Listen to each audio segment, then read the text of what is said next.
Hello everyone, this is Manish Thackeray और आप लोग देख रहे हैं यूजीसी नेट बूस्टर्स। तो आज की इस पर्टिकुलर वीडियो में हम पढ़ेंगे एडल्ट लर्नर और एडolescent लर्नर के बीच में क्या अंतर होता है जो कि स्कूल गोइंग एडolescent स्टूडेंट्स होते हैं और जो कॉलेज गोइंग एडल्ट लर्नर होते हैं, इन दोनों के बीच में क्या कैरेक्टरिस्टिक्स डिफरेंट होते हैं, इनकी अप्रोच कैसी डिफरेंट होती है, इनका एकेडमिक और इमोशनल लेवल में ये दोनों कैसे डिफरेंट होते हैं, इनके बारे में हम इस पर्टिकुलर वीडियो में जानेंगे। ओके, इसके पहले मैं आपको बता दूं कि यूजीसी नेट पेपर 1 और मैनेजमेंट के यदि आपको नोट्स चाहिए तो आपको व्हाट्सएप ग्रुप का लिंक डिस्क्रिप्शन में मिल जाएगा। आप वहां जाकर के व्हाट्सएप ग्रुप ज्वाइन कर सकते हैं और आपको वहां पर सारे के सारे नोट्स मिल जाएंगे। ओके, तो आज की वीडियो स्टार्ट करते हैं। सबसे पहले हम समझ लेते हैं कि कैरेक्टरिस्टिक क्या होता है एक एडolescent लर्नर का और एक एडल्ट लर्नर का। सबसे पहले बात करते हैं हम एडolescent लर्नर की। ओके, एडolescent लर्नर क्या होता है? डिपेंडेंट होता है लर्निंग के लिए किसके ऊपर? फैकल्टी के ऊपर, टीचर के ऊपर और पेरेंट्स के ऊपर। ओके, इस पर्टिकुलर लेवल पे क्या होती है? टीचर सेंट्रिक लर्निंग होती, टीचिंग होती है ना। टीचर ही इनिशिएट करता है लर्निंग को, गाइड भी करता है कौन? टीचर ही। ओके, कैरिकुलम क्या पढ़ेगा स्टूडेंट, कैसे पढ़ेगा स्टूडेंट, क्लास का क्या मेथड्स यूज की जाएगी, ये सारी की सारी जो डिसीजन मेकिंग होती है वो किसके तरफ से होती है? टीचर के तरफ से होती है। इसके बाद में क्या है? Peer influence. पीयर इन्फ्लुएंस का क्या मतलब है कि संगत का असर एडolescent स्टूडेंट के ऊपर सबसे ज्यादा होता है ना। स्कूल गोइंग स्टूडेंट्स के ऊपर सबसे ज्यादा संगत का असर होता है, तो बहुत ज्यादा इन्फ्लुएंस होता है पीयर का एडolescent लर्नर के ऊपर। यदि वो शकल को बुम बुम वाली पेंसिल उस स्टूडेंट का दोस्त यदि इस्तेमाल कर रहा है तो उसे भी वही पेंसिल चाहिए। ओके, जो गाइड फ्रेंड इस्तेमाल कर रहा है, फ्रेंड यूज कर रहा है, वही गाइड दूसरा फ्रेंड भी लेकर के आएगा। ओके, तो किस प्रकार की संगत पे रहेंगे स्टूडेंट, वैसे ही वो बिहेवियर करेंगे और एकेडमिक्स में भी उसी प्रकार का हमको उनका बिहेवियर देखने को मिलता है। ओके, शॉर्ट अटेंशन स्पैन होता है, बहुत ज्यादा लंबे टाइम तक के किसी एक टॉपिक के ऊपर या किसी एक काम के ऊपर अटेंशन नहीं हो सकता है ना। इसलिए जो छोटे बच्चों की क्लासेस है उसको ज़्यादा एक्टिव बनाया जाता है, ज़्यादा एंगेजिंग बनाया जाता है सॉन्ग्स के रूप में, चाहे ज़्यादा फिजिकल एक्टिविटीज़ करवा करके। तो इस प्रकार से क्या किया जाता है कि ज़्यादा से ज़्यादा अटेंशन स्पैन को एक्सपांड किया जा सके। ओके, इसके बाद में क्या है?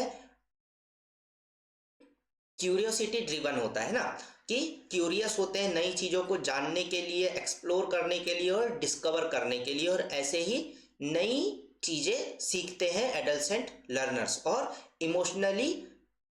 इमोशनल डेवलपमेंट कैसा रहता है?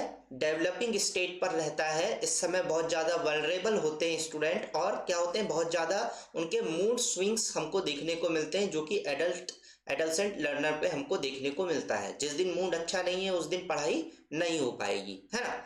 तो सब कुछ किस चीज के ऊपर डिपेंड करता है? मूड के ऊपर डिपेंड करता है। इसके बाद में कैरेक्टरिस्टिक्स हम देख लेते हैं एक एडल्ट लर्नर की क्या होती है। सबसे पहले क्या है? सेल्फ डायरेक्टेड होते हैं, मतलब किसी और की डायरेक्शन की बहुत ज्यादा जरूरत नहीं होती है। जितना भी हमको नई चीजें सीखनी है, कहाँ से सीखनी है, रिसोर्सेस इकट्ठे करने हैं, ये सारा काम कौन करता है? ये एक एडल्ट लर्नर खुद से करता है। जैसे कि आप लोग एडल्ट लर्नर है कि आपको सीखना यदि है, आपको टीचिंग एप्टीट्यूड पढ़ना है, तो आप गूगल में सर्च करेंगे और उसके बाद में आप वीडियोस को स्क्रॉल करेंगे, जिससे आपको ज़्यादा अच्छे तरीके से समझ में आएगा। आप वहाँ पर जा करके अपना पढ़ना स्टार्ट कर देंगे। ओके, तो एडल्ट लर्नर क्या होते हैं? सेल्फ ड्रिवन होते हैं। इसके बाद में एक्सपीरियंस बेस्ड होते हैं। एडल्ट लर्नर के पास में एकेडमिक्स का पुराना एक्सपीरियंस रहता है और उसके बेस पर ही स्टूडेंट क्या करता है? अपना आगे की जर्नी को करता है, एक्सपीरियंस बेस पर करता है। जिस प्रकार से आप लोग नोट्स बनाते हैं, आपके पास में पहला प्रीवियस एक्सपीरियंस है नोट्स बनाने का, आप उसको यूज करके अपने यूजीसी नेट के क्या बनाते हैं, नोट्स बनाते हैं। तो वो किस बेस पर बना रहे हैं आप, एक्सपीरियंस के बेस पर बनाते हैं। इसके बाद में क्या है, गोल ओरिएंटेड होते हैं। मतलब कि जो भी आप कोर्स डिसाइड करेगा एक एडल्ट लर्नर, चाहे उसको एमबीए करना है या उसको बीबीए करना है, क्या करना है उसे, बीएससी करना है, तो क्या है उसका एक एंड गोल है जिसके लिए वो क्या करता है, अपनी पढ़ाई करता है। उसको जॉब यदि करना है तो वो उसके लिए अलग ओरिएंटेशन होगा। यदि किसी को एमबीए पढ़ के अपना बिजनेस करना है तो वो एक अलग ओरिएंटेशन के साथ में एमबीए को परस्यू करेगा। ओके, तो एमबीए पढ़ने के दो अप्रोच हो सकते हैं कि भाई एक को जॉब करना है और एक को बिजनेस करना है। दोनों पढ़ रहे हैं क्या, सेम ही कोर्स, लेकिन दोनों का क्या है, गोल ओरिएंटेशन अलग अलग है। तो दोनों की पढ़ाई के लिए जो अप्रोच होगी वो क्या होगी, दोनों की अलग अलग होगी। ओके, तो एडल्ट लर्निंग क्या होती है, गोल ओरिएंटेड होती है। इसके बाद में इंटरनली मोटिवेटेड होते हैं। ओके, एक्सटर्नली मोटिवेशन ना होकर क्या होता है, इंटरनली मोटिवेशन होता है। यदि एडल्ट लर्नर को जॉब चाहिए तो वो क्या करेगा, ज़्यादा पढ़ाई करेगा। उसको टॉफ़ी का लालच दे करके उसको पढ़ाने के लिए बैठाने की कोई ज़रूरत नहीं है, या मोबाइल फ़ोन का लालच दे करके आपको उसको पढ़ाई में बैठाने की ज़रूरत नहीं है। और जो लोग मोबाइल या किसी चीज़ कोई चीज़ मिल जाएगी पेरेंट्स से इसलिए पढ़ाई कर रहे हैं, तो वो एडल्ट लर्नर अभी तक के नहीं हुए, है ना। जो भी कॉलेज के स्टूडेंट है जो कि किसी और चीज़ की, भाई पापा ने बोले बाइक दिलवा देंगे इसीलिए हम पढ़ रहे हैं, तो वो अभी तक के एडल्टहुड तक के पहुंचे नहीं है, वो अभी भी क्या है, एडल्ट लर्नर बने हुए हैं। ओके, इसके बाद में क्या है, टाइम कॉन्शियस होते हैं, है ना। हमारे पास में एक फिक्स टाइम होता है, 3 साल का यूजी का कोर्स है, 2 साल का यूजी का कोर्स, पीजी का कोर्स है। हमको उसमें क्या करना है, अपनी सारे की सारी चीज़ों को कंप्लीट करना है। तो क्या होता है, टाइम कॉन्शियस होते हैं, सिलेबस कवर करना होता है, तो उस हिसाब से वो अपनी प्लानिंग करते हैं पढ़ाई के लिए। उस प्रकार के वो टूल्स इस्तेमाल करते हैं पढ़ाई के लिए। ओके, जैसे कि यूजीसी नेट में आपको क्या करना है, क्वालिफाई करना है, इतना बड़ा सिलेबस आपको कवर करना है, तो आप ऐसे रिसोर्सेज ढूंढेंगे जहां पर आपको स्ट्रक्चर्ड फॉर्म में सारी चीज़ें क्या मिले, पकी पुकाई मिल जाए, जहां पे आपको नोट्स मिल जाए वहां पर आप जाएंगे। ओके, आपको नोट्स हमारे पास में सारे के सारे मिल जाएंगे स्ट्रक्चर्ड फॉर्म में। ओके, ठीक है। अब हम दोनों के बीच में डिफरेंस को देख लेते हैं कि एक एडल्ट लर्नर और एक एडल्सेंट लर्नर के बीच में क्या क्या डिफरेंस होते हैं। सबसे पहले क्या है कि लर्निंग अप्रोच कैसी होती है। एक एडल्सेंट लर्नर की लर्निंग अप्रोच होती है dependent on teacher and external guidance. मतलब कि पेरेंट्स हो सकते हैं, एल्डर हो सकते हैं और उनका खुद का पीयर ग्रुप हो सकता है। तो एडल्सेंट लर्नर का क्या होता है अप्रोच, कि वो दूसरों के ऊपर डिपेंडेंट होते हैं, पेरेंट्स के ऊपर, टीचर के ऊपर और दोस्तों के ऊपर। ओके, लेकिन एक एडल्ट लर्नर क्या होता है, सेल्फ डायरेक्टेड होता है और इंडिपेंडेंट होता है। मोटिवेशन क्या होता है एक एडल्ट लर्नर के लिए, एक्सटर्नल होता है। ओके, साइकिल मिलाना है हमको, यदि आप 70% के ऊपर मार्क्स लेकर के आते हैं तो, है ना। तो क्या होगा, ये रिवॉर्ड के लिए, अप्रूवल के लिए हम क्या करते हैं, पढ़ाई करते हैं एडल्सेंट लेवल पे।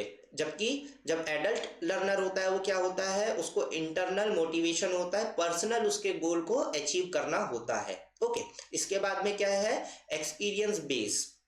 एक्सपीरियंस बेस क्या होगा, एक एडल्सेंट लर्नर के पास में लिमिटेड एक्सपीरियंस होगा और लाइफ एक्सपीरियंस होगा। ओके, जबकि एक एडल्ट लर्नर के पास में क्या है, ज़्यादा लाइफ एक्सपीरियंस है, उसने पहले भी एकेडमिक्स किया हुआ है, उसने 10th 12th 8th पास किया हुआ है, वहाँ पर उसने नोट्स बनाए हुए हैं, सिलेबस को कवर किया हुआ है, तो उसके पास में ज़्यादा एक्सपीरियंस है एकेडमिक्स में। ओके, इसके बाद में फोकस क्या होता है एक एडल्सेंट लर्नर का, सब्जेक्ट सेंट्रिक होता है कि भाई हमें मैथ्स में 50 नंबर लाना है, सोशल साइंस में 60 नंबर लाना है और फिजिक्स में जो है वो 70 नंबर लाना है। उनका सारा का सारा गोल किसके ऊपर होता है, सब्जेक्ट सेंट्रिक होता है कि किस सब्जेक्ट में हमको कितना स्कोर करना है, कितना सिलेबस कवर करना है, किस टॉपिक को कवर करना है। ओके, जबकि एक एडल्ट लर्नर के का फोकस क्या होता है, प्रॉब्लम सॉल्विंग और गोल ओरिएंटेशन, है ना, कि हमको किसी पर्टिकुलर टॉपिक को सॉल्व करना है।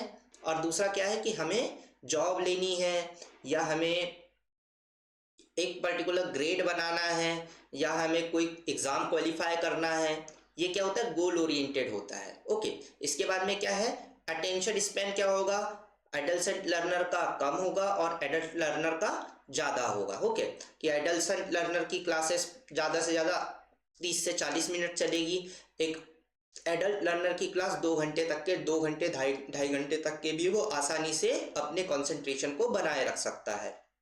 इसके बाद में लर्निंग स्टाइल क्या होगी, एक एडल्ट लर्नर प्रीफर करेगा क्या कि वो एक्सपोजर उसको ज़्यादा से ज़्यादा मिले और पीयर इन्फ्लुएंस उसको अफेक्ट करता है। इसके अलावा हमारा जो एडल्ट लर्नर है क्या करता है, ज़्यादा उसको प्रैक्टिकल अप्रोच मिले, प्रैक्टिकल नॉलेज मिले, ओके, रिलेवेंट नॉलेज मिले और फ्लेक्सिबल लर्निंग हो। ओके, उसके टाइम के हिसाब से क्या हो, फ्लेक्सिबल लर्निंग हो। इसीलिए क्या है, सभी लोग ऑफलाइन के बदले ऑनलाइन प्रेफर करते हैं आज के समय में, क्योंकि उनके यदि कोई जॉब कर रहा है, जॉब के साथ में उसको पढ़ाई करनी है दूसरी, तो क्या हो सकता है वो अपने टाइम के हिसाब से अपनी लर्निंग को परफॉर्म कर सकता है।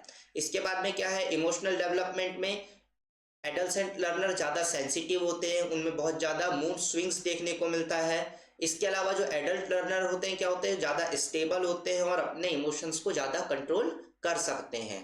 टाइम ओरिएंटेशन कैसा होता है, एक एडल्ट लर्नर क्या होता है, फ्यूचर ओरिएंटेड होता है, लेस कंसर्न विथ टाइम, उसको टाइम से बहुत ज़्यादा लेन देन नहीं होता है कि भाई हमको इतने समय में इतना टॉपिक कवर ही करना है, इतना हमको अचीव करना ही है। इस कंसर्न के साथ में एडल्ट लर्नर कभी भी स्टडी नहीं करता है। जबकि एक एडल्ट लर्नर क्या होता है, अपने टाइम को वैल्यू करता है, उसको इफिशियंसी चाहिए, है ना।